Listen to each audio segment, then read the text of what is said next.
Hello everyone, this is Nihal, you watching Kalam को सलाम। Guys, हम लोग पढ़ रहे हैं डायरेक्ट एंड इनडायरेक्ट स्पीच।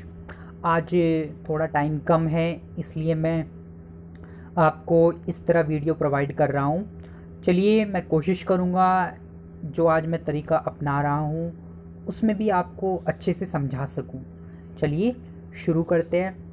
हमने 2 लेक्चर कर लिए हैं, इंट्रोडक्शन पढ़ लिया और कुछ हमने सीखा था कि सेंटेंस को कैसे पढ़ते हैं, सेज के बारे में, ऑब्जेक्ट के बारे में, और जो रूल था SON subject object no change, इनके बारे में भी सीखा था।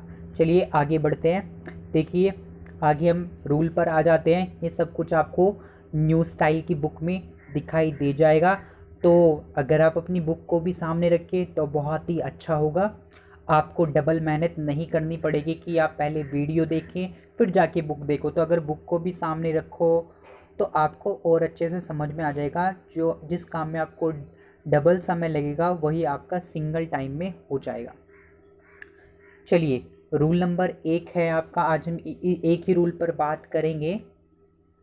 रूल यह है, देखिए ध्यान से, आपको दिखाई दे रहा होगा, रिपोर्टिंग वर्ब। रिपोर्टिंग वर्ब के बारे में हम अच्छे से बात कर चुके हैं। जो कोमे से पहले वाला सेंटेंस में वर्ब होती है उसको रिपोर्टिंग वर्ब बोलते हैं।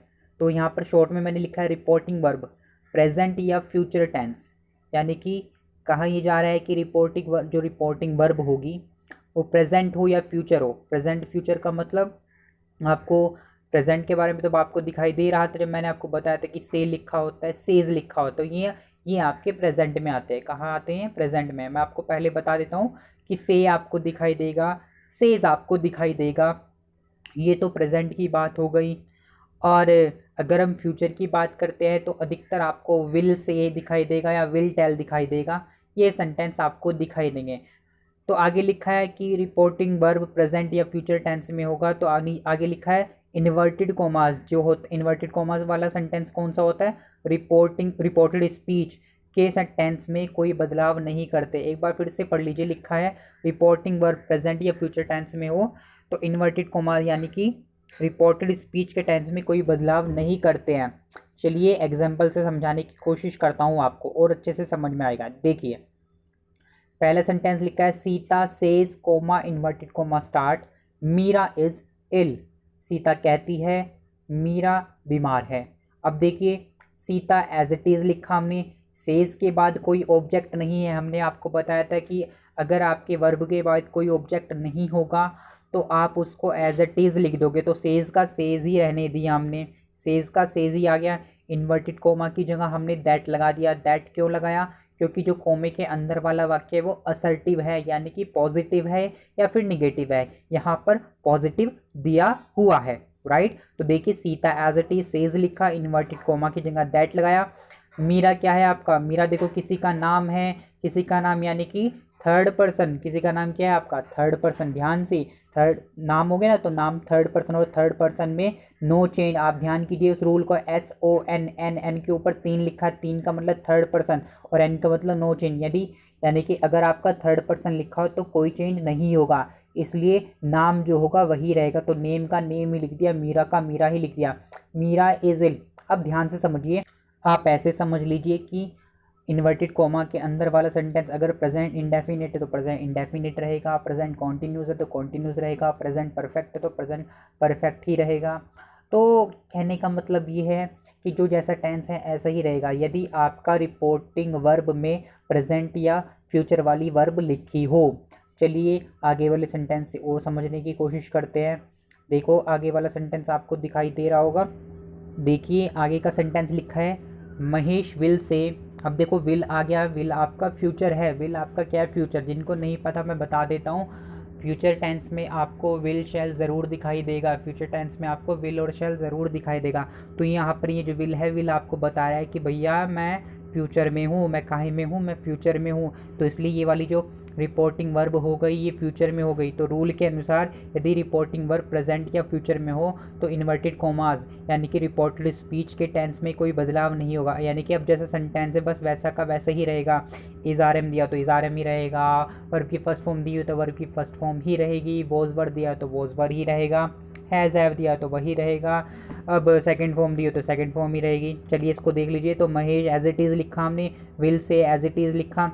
अब से के बाद कोई ऑब्जेक्ट नहीं है इसलिए हमने दैट लगा दिया, सॉरी दैट से का से लिख दिया, इन्वर्टेड कॉमा की जगह हमने दैट लगा दिया। अब देखो रमेश कोई नाम है, कोई नाम आपका थर्ड पर्सन है, थर्ड पर्सन में कोई चेंज नहीं होगा तो रमेश का रमेश ही लिख दिया। उसके बाद बाथ इन द गंगा, उसके बाद बाथ इन द गंगा, मैं इसका अर्थ बता देता हूँ। महेश फिल से महेश कहेगा Ramesh bath in the Ganga, Ramesh ने गंगा में स्नान किया, रमेश गंगा में नहाया। तो यहाँ पर आप देख पा रहे हो कि हमने विल से को विल से ही रहने दिया क्योंकि इसके बाद कोई ऑब्जेक्ट नहीं है। दैट क्यों लगाया? क्योंकि अंदर वाला टेंस जो है वो पॉजिटिव है, राइट। और टेंस में कोई बदलाव क्यों नहीं किया? क्योंकि विल से लिखा है, यानी कि फ्यूचर वाली रिपोर्टिंग वर्ब लिखी हुई है। आई होप समझ में आ रहा होगा आपको। चलिए आगे वाले को देखिए। एक सेंटेंस लिखा है, ये सब आपकी न्यू स्टाइल में आप देख सकते हो, ये एक्सरसाइज से या एग्जाम्पल हमने लिए हुए हैं। Gopal says comma inverted comma start Mohan has gone to Delhi. Gopal कहता है मोहन दिल्ली चला गया है। तो देखिए सेज के बाद कोई ऑब्जेक्ट नहीं है तो सेज का सेज ही रहने दिया। देखो गोपाल लिखा, सेज लिख दिया। अब देखो सेज लिखा हुआ है, से में एस लगा हुआ है। सेज आपको पता है, सेज आपका प्रेजेंट इंडेफिनेट है, सेज आपका प्रेजेंट इंडेफिनेट है, सेज आपका प्रेजेंट इंडेफिनेट है। तो सेज का सेज रहने दिया, कोमा की जगह हमने दैट लगाया। क्यों? क्योंकि अंदर वाला वाक्य पॉजिटिव है। मोहन आपका कोई नाम है, थर्ड पर्सन है तो मोहन का मोहन ही रहने दिया। हैज़ गॉन टू दिल्ली, देखिए बहुत ही आसान है, फिर से समझिए। मैं ये बताना चाह रहा हूँ कि सेज इसलिए रहने दिया क्योंकि सेज इसलिए रहने दिया क्योंकि जो आपका सेज है उसके बाद कोई ऑब्जेक्ट नहीं है, इसलिए जो जैसा है उसको ऐसे रहने दिया। अब दैट इसलिए लगाया क्योंकि अंदर वाला वाक्य पॉजिटिव है। मोहन को मोहन इसलिए रहने दिया क्योंकि मोहन थर्ड पर्सन है, थर्ड पर्सन में कोई चेंज नहीं करते हैं। चलिए आखिरी सेंटेंस करते हैं आज के लिए। आखिरी सेंटेंस ये है, the peon will say, the peon will say, कर्मचारी कहेगा the manager is out, comma inverted comma start, the manager is out, यानी कि प्रबंधक बाहर चला गया है। मैनेजर प्रबंधक को बोलते हैं। अब इसमें भी यह देखिए विल से लिखा हुआ है, विल से फ्यूचर में है तो फ्यूचर में है तो आगे वाले टेंस में कोई बदलाव नहीं होगा। विल से का विल से ही रहने देंगे। क्यों? क्योंकि आप देख रहे हो विल से के बाद कोई ऑब्जेक्ट नहीं है। तो that the manager is out, manager देखो कोई थर्ड पर्सन है तो थर्ड पर्सन को हम थर्ड पर्सन में कोई चेंज नहीं करते हैं, तो the manager is out. I hope आपको समझ में आ गया होगा, राइट। तो ये वाला टॉपिक ख़त्म हो गया। आने वाली वीडियो में इससे अगले टॉपिक को लेकर चलेंगे हम। आई होप आपको अच्छे से समझ में भी आ गया होगा। कोई क्वेरी हो तो प्लीज़ मुझे ज़रूर लिखिएगा। तो गाइस मिलते हैं आने वाली वीडियो में, तब तक के लिए बाय।